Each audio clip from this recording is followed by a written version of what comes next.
we can pray for the best and prepare for the worst. Thought लिखा हुआ है कि हम बेस्ट के लिए प्रे कर सकते हैं कि बेस्ट से बेस्ट हो, और हमें प्रिपेयर करना चाहिए वर्स्ट से वर्स्ट सिनेरियो के लिए।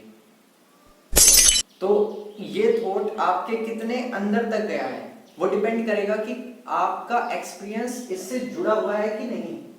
क्या आप इसी चीज को फॉलो करते हैं कि बेस्ट के लिए प्रे करते हैं कि हाँ अच्छा होगा, लेकिन अगर ये हो गया तो मैं ये कर लूंगा, लेकिन अगर वो हुआ तो क्या, अगर वो हुआ तो मैं ये कर लूंगा। अगर आपने ये वाली चीज भी अपने दिमाग में रख रखी है, देन आप इसे फॉलो कर रहे हैं और सही दिशा की तरफ बढ़ रहे हैं। ओके, तो आज हमें डिस्कशन करना है मेटल्स एंड नॉन मेटल्स के बारे में। मेटल्स और नॉन मेटल्स का ये है लेक्चर नंबर 3। इससे पहले हम डिस्कस कर चुके हैं मेटल्स और नॉन मेटल्स है क्या, उनकी फिजिकल प्रॉपर्टीज और उनकी फिजिकल प्रॉपर्टीज में एक्सेप्शंस। आज हमें डिस्कस करना है मेटल्स की केमिकल प्रॉपर्टीज के बारे में। मेटल्स की केमिकल प्रॉपर्टीज के बारे में आज हमें डिस्कस करना है। सो टॉपिक है केमिकल प्रॉपर्टीज ऑफ मेटल्स। देखो, सबसे पहले तो ये समझ लो कि हम पढ़ क्यों रहे हैं, आखिर केमिकल प्रॉपर्टीज को हम पढ़ क्यों रहे हैं। तो केमिकल प्रॉपर्टीज को पढ़ने का जो मोटिव है हमारा वो ये है कि जरा हमने फिजिकल प्रॉपर्टीज देखी थी मेटल्स की, कि मेटल्स वो हैं जो कि स्ट्रॉन्ग होते हैं, जो कि हाई टेंसाइल स्ट्रेंथ रखते हैं, जो कि high melting point, boiling point रखते हैं, इलेक्ट्रिसिटी हीट को कंडक्ट करा देते हैं, शाइनिंग सरफेस रखते हैं, वायर्स में कन्वर्ट किया जा सकता है, थिन शीट्स में कन्वर्ट किया जा सकता है, वगैरह वगैरह।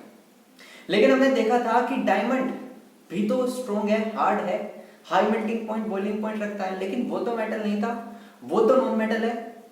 तो इसका मतलब फिजिकल प्रॉपर्टीज में एक्सेप्शंस होते हैं। फिजिकल प्रॉपर्टीज से हम साइंटिफिक स्टडी नहीं कर सकते। दैट इज कोई सामने रखा सब्सटेंस क्या है, मेटल है कि नॉन मेटल है, उसके लिए तो फिजिकल प्रॉपर्टीज सही है कि भाई आप वहां रिएक्शन थोड़े ना कराएंगे। गोल्ड है तो आप पहचान लेंगे कि वो गोल्ड है, क्यों? क्योंकि मोस्ट लस्ट्रस मेटल है, बहुत ज्यादा शाइन करता है। सॉरी, डायमंड होता है वो तो, लेकिन ये तो बात मैंने सही बोली कि गोल्ड मोस्ट लस्ट्रस मेटल है। लेकिन आप और चीजों भी तो देखेंगे गोल्ड की, कि देखो उसे कितना थिन सब्सटेंस में कन्वर्ट कर दिया गया है, दैट इज ए डक्टिलिटी की प्रॉपर्टी रखता है। और गोल्ड फॉइल भी आपने देखी होगी, दैट इज मलिएबिलिटी की प्रॉपर्टी रखता है। तो पक्का ये मेटल है। 2-3 प्रॉपर्टी आप देख लेंगे तो समझ जाएंगे कि ये मेटल है। मतलब फिजिकल प्रॉपर्टीज सही है पहचानने के लिए, आइडेंटिफाई करने के लिए फिजिकली, लेकिन इसमें कुछ एक्सेप्शंस भी हैं। तो इसलिए केमिकल प्रॉपर्टीज ज्यादा अच्छी मानी जाती है साइंटिफिक पॉइंट ऑफ व्यू से। तो केमिकल प्रॉपर्टीज, अगर किसी भी सब्सटेंस की अगर मैं बात करूं केमिकल प्रॉपर्टीज की, कहीं भी अगर आप देखेंगे chemical properties of this substance, तो सबसे पहले आपको उसकी रिएक्शन मिलेगी एयर के साथ या ऑक्सीजन के साथ। किसके साथ? एयर या ऑक्सीजन के साथ। क्योंकि ऑक्सीजन के साथ ज्यादातर सब्सटेंसेस जो इस अर्थ पर है वो रिएक्शन कर ही लेते हैं। तो मेटल्स की बात करें थे, मेटल जब रिएक्शन करेगा ऑक्सीजन के साथ तो क्या बनाएगा? ये बेसिक रिएक्शन हो जाएगी। क्या बनेगा? Metal hydroxide, metal hydroxide plus metal जब ऑक्सीजन के साथ रिएक्शन करेगा तो मेटल ऑक्साइड बनेगा। सॉरी, मेटल ऑक्साइड बनेगा, मेटल हाइड्रोक्साइड नहीं बनता, मेटल ऑक्साइड बनेगा एंड प्लस कुछ नहीं, क्योंकि हम रिएक्शन करा रहे हैं ऑक्सीजन के साथ। मैं पहुंच गया था वाटर पे। तो अब कुछ एग्जांपल्स देख लेते हैं, जैसे सोडियम मोस्ट रिएक्टिव मेटल। वैसे इससे ज्यादा एक रिएक्टिव मेटल है, जरा कमेंट करके बताना। लेकिन ज्यादातर बात सोडियम पोटेशियम की ही हम करते हैं, क्यों करते हैं वो भी बताना। तो सोडियम जब रिएक्शन करेगा ऑक्सीजन के साथ तो बनाएगा Na2O, die sodium oxide. Balance कर सकते हैं कैसे? हिट एंड ट्रायल यार। यहां सोडियम 1, यहां सोडियम 2, तो 2 सोडियम। ऑक्सीजन यहां पर 2 है, ऑक्सीजन वहां पर 1 है, तो 2 ऑक्सीजन कर देंगे वहां पर। लो, अब यहां पर 2 दूनी 4 सोडियम हो गए, यहां पर 2 ही सोडियम है, तो यार 2 into 2 कर दो। दैट इज इसे हटा करके यहां पर लिख देंगे हम 4 सोडियम प्लस ऑक्सीजन, क्या बनेगा? 2Na2O। ओके, ऐसे पोटेशियम की रिएक्शन करा सकते हैं, K प्लस O2 बनाएगा K2O। ओके, और सेम बैलेंस कर सकते हैं सेम तरीके से।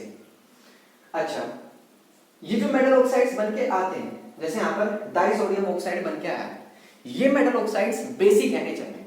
एसिड बेसिस एंड सोर्स तो हम पढ़ चुके हैं ना, तो बेसिक है ये नेचर में, इसका मतलब ये बेस है। ओके, क्यों है भाई ये बेस मेटल ऑक्साइड? क्योंकि देखो बेस एक तो वो था जो कि OH नेगेटिव आयन दे, हाइड्रोक्साइड आयंस दे वाटर के अंदर, एक्वस सॉल्यूशन के अंदर। लेकिन सेकंड डेफिनेशन और उससे भी ज्यादा अच्छी डेफिनेशन ये है कि बेस वो है जो कि इलेक्ट्रॉन्स डोनेट करना चाहे या इलेक्ट्रॉन्स लॉस करना चाहे, उसे हम बोलते हैं बेस। और मेटल्स की जब मैंने आपको डेफिनेशन बताई थी तो मैंने ये भी बताया था कि मेटल्स क्या होते हैं, जो कि ये तो फिजिकल प्रॉपर्टीज के बेसिस पर था, वैसे इलेक्ट्रॉन्स के बेसिस पर मेटल की डेफिनेशन क्या है? मेटल्स वे हैं जो कि इलेक्ट्रॉन्स लॉस करना चाहते हैं। मेटल्स कौन है? मेटल्स वे हैं जो कि इलेक्ट्रॉन्स को लॉस करना चाहते हैं, और बेसिस भी क्या होते हैं? जो कि इलेक्ट्रॉन्स लॉस करते हैं, डोनेट करते हैं। तो इसका मतलब मेटल्स भी बेसिक होते हैं नेचर में, और जब मेटल्स बेसिक होते हैं नेचर में तो उनके ऑक्साइड्स भी बेसिक ही होंगे नेचर में। क्लियर? अच्छा, अब उसके बाद सोडियम और पोटेशियम जो है Na and K, सोडियम और पोटेशियम जो है उन्हें हम केरोसिन ऑयल के अंदर रखते हैं। किसके अंदर रखते हैं? केरोसिन ऑयल के अंदर। आंसर एकदम क्लियर होगा क्यों रखते हैं। इसलिए क्योंकि सोडियम और पोटेशियम मोस्ट रिएक्टिव मेटल्स में से एक है। वे अगर खुले में रख दोगे तो एयर के साथ रिएक्शन कर देंगे, वाटर में रखने की कोशिश करोगे तो वाटर के साथ रिएक्शन कर लेते हैं, कार्बन डाइऑक्साइड के साथ रिएक्शन कर लेते हैं। केरोसिन ही ऐसा सब्सटेंस है जिसमें रखने पर वो उसका कनेक्शन कट कर देता है ऑक्सीजन के साथ। ओके, क्योंकि वाटर में भी तो ऑक्सीजन प्रेजेंट होती है, कार्बन डाइऑक्साइड में भी तो ऑक्सीजन प्रेजेंट होती है, ऑक्सीजन के कांटेक्ट में नहीं आने देता है, इसलिए हमने रखते हैं केरोसिन ऑयल के अंदर। ओके, ये था पहला टॉपिक, ऑक्सीजन के साथ रिएक्शन। क्या सभी मेटल्स ऑक्सीजन के साथ रिएक्शन कर लेते हैं? कॉपर, क्या कॉपर ऑक्सीजन के साथ रिएक्शन कर लेता है? हाँ कर लेता है, लेकिन प्रोलॉन्ग्ड टाइम तक हमें उस रिएक्शन को कराना होता है। हीटिंग देनी पड़ेगी बहुत ज्यादा, प्रोलॉन्ग्ड टाइम तक, मतलब बहुत लंबे समय तक हीटिंग दोगे तब जाकर रिएक्शन करेगा, और क्या बनाएगा? Copper oxide. क्या बनाएगा? Copper oxide. कौन सा कॉपर ऑक्साइड? CuO की Cu2O? CuO की Cu2O? मेरे ख्याल से CuO। देखो, जब कॉपर की वैलेंसी हो 1 तो Q प्लस, और जब कॉपर की वैलेंसी हो 2 तो Q प्री। यहां पर इसकी वैलेंसी 2 है, कैसे पता चला? क्योंकि ऑक्सीजन की वैलेंसी होती है 2, कॉपर की वैलेंसी भी 2 है, तभी मैंने CuO लिखा। अगर ऑक्सीजन की वैलेंसी तो 2 ही रहेगी, कॉपर की वैलेंसी अगर 1 होती तो मैं यहां पर लिखता Cu2, क्योंकि इस वाले की वैलेंसी आ जाती है इस पर और इस वाले की वैलेंसी आ जाती है इस पर। क्लियर? इसकी है 1 तो ये यहां रहेगा 1 लिखो या ना लिखो, लेकिन मेरा मन कह रहा है कि यहां पर था CuO, खाली यहां पर क्या था? CuO। तो कॉपर ऑक्साइड ये ब्लैक होता है कलर में, ब्लैक कॉपर ऑक्साइड यहां पर बन के आता है। कैसा आता है? ब्लैक कॉपर ऑक्साइड यहां पर बन के आता है। तो ये एक एक्सट्रीम एग्जांपल मैंने आपको दिया कि कॉपर रिएक्शन कर लेता है। ओके, आयरन रिएक्शन करता है, लेकिन बहुत मतलब आयरन बर्न नहीं होता है, लेकिन अगर हीट करते रहोगे तो वो क्या बना देगा? एक कॉम्प्लेक्स सा कंपाउंड बना देगा Fe3O4। इसका नाम सुनेंगे आप तो इसका नाम होता है आयरन सेकंड थर्ड ऑक्साइड। क्या होता है? Iron second third oxide. क्यों बोलते हैं इसे सेकंड थर्ड ऑक्साइड Fe3O4 को? इसलिए बोलते हैं क्योंकि ये मिलकर बना हुआ है FeO से प्लस Fe2O3 से। ये था फेरस ऑक्साइड और ये है फेरिक ऑक्साइड, इन दोनों का मिक्सचर है Fe3O4, iron second third oxide या आयरन मैग्नेटिक ऑक्साइड। क्यों बोलते हैं मैग्नेटिक ऑक्साइड? क्योंकि ये मैग्नेटिक प्रॉपर्टीज शो करता है। मैग्नेट तो सुना होगा ना, उसकी प्रॉपर्टीज ये शो करता है। ओके, तो मतलब कुछ तो ऐसे होते हैं मेटल्स जो कि रिएक्शन कर लेते हैं एकदम, मतलब बिना किसी हीटिंग के, जैसे sodium, potassium, calcium, magnesium, aluminium, ये थोड़ा थोड़ा हीट करने पर करते हैं रिएक्शन, और ये बहुत ज्यादा एक्सट्रीम हीटिंग पर रिएक्शन करते हैं, और ये तो कॉम्प्लेक्स कंपाउंड बना देता है Fe3O4, क्योंकि ये दो कंपाउंड से मिलकर बना है Fe और Fe2O3 से। और कॉपर ऑक्साइड बनाता है जो कि ब्लैक होता है कलर में। ओके, अब उसके बाद नेक्स्ट प्रॉपर्टी की तरफ हम बढ़ते हैं, लेकिन इससे पहले एक छोटा सा टॉपिक इसमें रह गया, बहुत इंपॉर्टेंट है। क्या? Amphoteric oxides. क्या है topic? Amphoteric oxides. Amphoteric oxides क्या होते हैं भाई? ऑक्सीजन के साथ रिएक्शन करके ऑक्साइड्स बना रहे हैं, पढ़ा था। मेटल रिएक्शन करेगा ऑक्सीजन के साथ तो क्या बनाएगा? Metal oxides. मेटल ऑक्सीजन के साथ रिएक्शन करेगा तो क्या बनाएगा? Metal oxides. तो हम बात कर रहे हैं एम्फोटेरिक ऑक्साइड्स की। तो एम्फोटेरिक ऑक्साइड्स क्या है? एम्फोटेरिक ऑक्साइड, एम्फोटेरिक ऑक्साइड्स देखो ऐसे ऑक्साइड्स जो कि एसिड्स के साथ भी रिएक्शन कर ले और बेस के साथ भी रिएक्शन कर ले। क्या बोल रहे हो? ऐसे ऑक्साइड्स जो कि एसिड के साथ भी रिएक्शन कर ले और बेस के साथ भी रिएक्शन कर ले, उन्हें हम बोलते हैं एम्फोटेरिक ऑक्साइड्स। जैसे फॉर एग्जांपल यहां पर Na2O था, मैंने बताया था कि Na2O बेसिक है नेचर में, क्योंकि मेटल ऑक्साइड्स बेसिक होते हैं नेचर में। क्यों होता है? क्योंकि मेटल खुद होता है बेसिक नेचर में।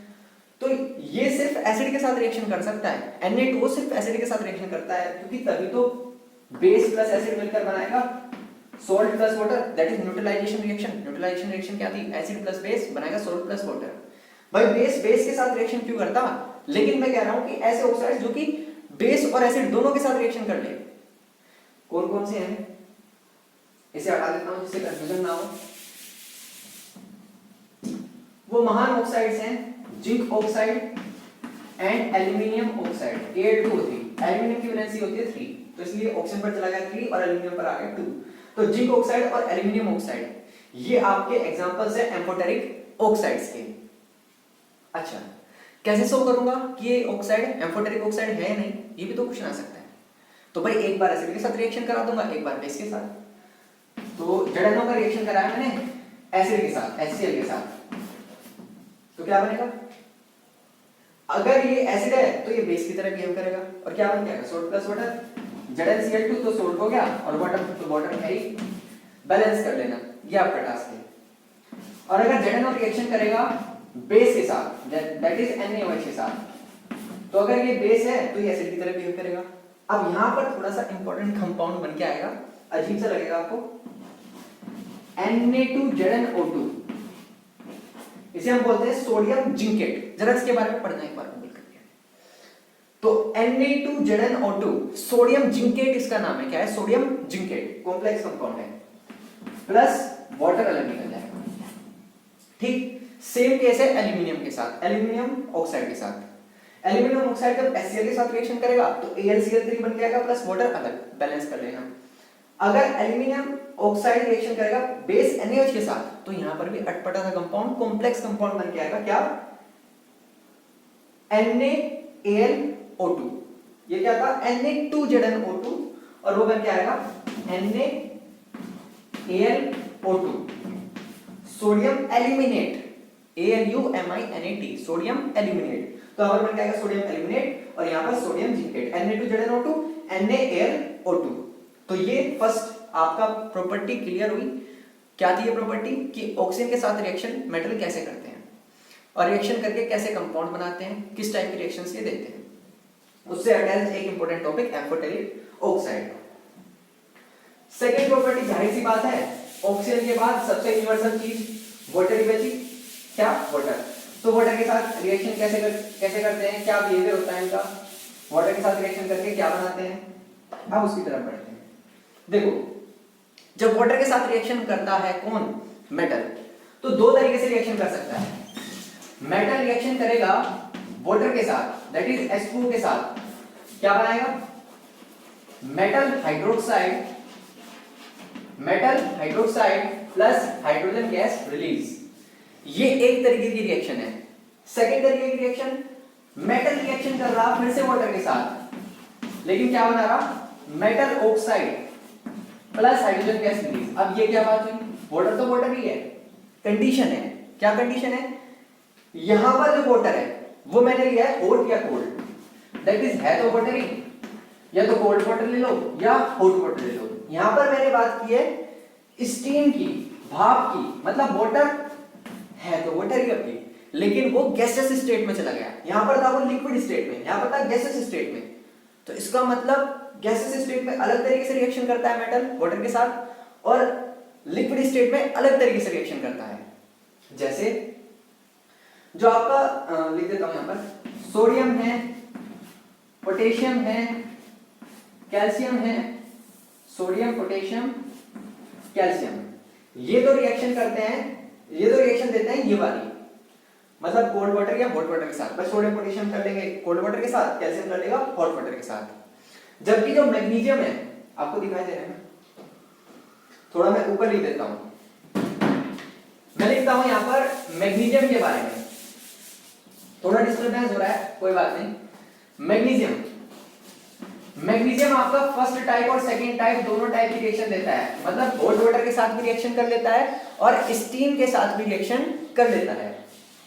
जबकि आयरन, एल्यूमिनियम, जिंक, ये आपके मेटल्स वे हैं जो कि सेकंड टाइप की ही रिएक्शन देते हैं, सिंपली सेकंड टाइप की रिएक्शन देते हैं।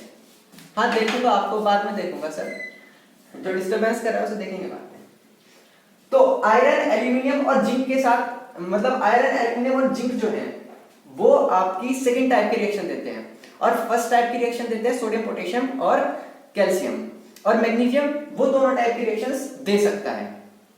ओके, एग्जांपल दूं? यस, एग्जांपल तो देना पड़ेगा। अच्छा, हम बात कर रहे थे मेटल की, नहीं मेटल ऑक्साइड की। अच्छा देख लो, अरे मेटल की तो बात कर रहे थे, तो मेटल, चलो मेटल ले लेते हैं कोई, मान लो सोडियम ले लिया। सोडियम रिएक्शन कर रहा है किसके साथ? वाटर के साथ। वाटर के साथ सोडियम ने रिएक्शन किया और बना दिया यहां पर NaOH। क्या बना दिया? NaOH प्लस हाइड्रोजन गैस करा दीजिए रिलीज। बैलेंस करते हैं, सोडियम 1 सोडियम 1, हाइड्रोजन 2 हाइड्रोजन 2 और 1 3, OD1 वाला आ गया। तो क्या करेंगे भाई, इसे भी इवन में कन्वर्ट करेंगे। लो जी, 2 हाइड्रोजन और 2 हाइड्रोजन 4 हाइड्रोजन हो गए। अब वहां पे मैं 4 आसानी से कर सकता हूं, ऐसे 2 लगा करके। सोडियम यहां पर 2 हो गए तो यहां पर भी 2 कर दिए, 2 सोडियम 2 सोडियम, 4 हाइड्रोजन और 2 2 4 हाइड्रोजन और 2 ऑक्सीजन और 2 ऑक्सीजन, बैलेंस्ड। ऐसे ही एक एग्जांपल ले लो जो कि रिएक्शन कर रहा हो हॉट वाटर के साथ, सॉरी स्टीम के साथ। ये था कोल्ड वाटर के साथ रिएक्शन। कोल्ड या हॉट सेम ही है कि हाइड्रोक्साइड बन जाएगा और हाइड्रोजन गैस रिलीज होगी, लेकिन अलग कहां है? स्टीम वाले में। जैसे एल्यूमिनियम रिएक्शन करेगा जिंक या आयरन रिएक्शन करेगा अगर स्टीम के साथ, तो वो क्या बनाएगा? वो रिएक्शन करके बनाएगा आपका oxide plus hydrogen gas release. जैसे एल्यूमिनियम जब रिएक्शन करेगा स्टीम के साथ, दैट इज वाटर के साथ, तो क्या बनाएगा? Al2O3 plus hydrogen gas release. अब इसे बैलेंस खुद करना, क्योंकि बैलेंसिंग प्रैक्टिस से ही आएगा, क्योंकि मैंने जो मेथड सिखाया वो प्रैक्टिस से ही आता है। वो क्या है? Hit and trial method. Okay, और इतना टाइम कंज्यूमिंग भी नहीं है अगर आपने थोड़ी बहुत प्रैक्टिस करी है, रेगुलरली करते रहते हैं। ओके, तो ये थी सेकंड प्रॉपर्टी मेटल्स की। कौन सी प्रॉपर्टी? Chemical property. अब लास्ट प्रॉपर्टी, मतलब आज की लास्ट प्रॉपर्टी, एयर और वाटर के बाद अब डाइल्यूट एसिड्स के साथ रिएक्शन। अच्छा, मैं डाइल्यूट एसिड्स में एक्सेप्शंस केसेस भी हैं 2, वो मैं नोट्स में आपको उपलब्ध करा दूंगा, अवेलेबल करा दूंगा। अब ये बेसिक जान लेंगे इसका, ठीक? एक बेसिक रिएक्शन कि आखिर जब मेटल्स रिएक्शन करते हैं डाइल्यूट एसिड्स के साथ, क्योंकि पता है ना कि मेटल्स बेसिस हैं, तो एसिड्स के साथ रिएक्शन तो करेंगे भाई। अच्छा, तो मेटल्स रिएक्शन करते हैं किसके साथ? डाइल्यूट एसिड्स के साथ, जैसे डाइल्यूट HCl, डाइल्यूट H2SO4। तो क्या बनाते हैं? तो भाई बनाते हैं सोल्ट प्लस हाइड्रोजन गैस।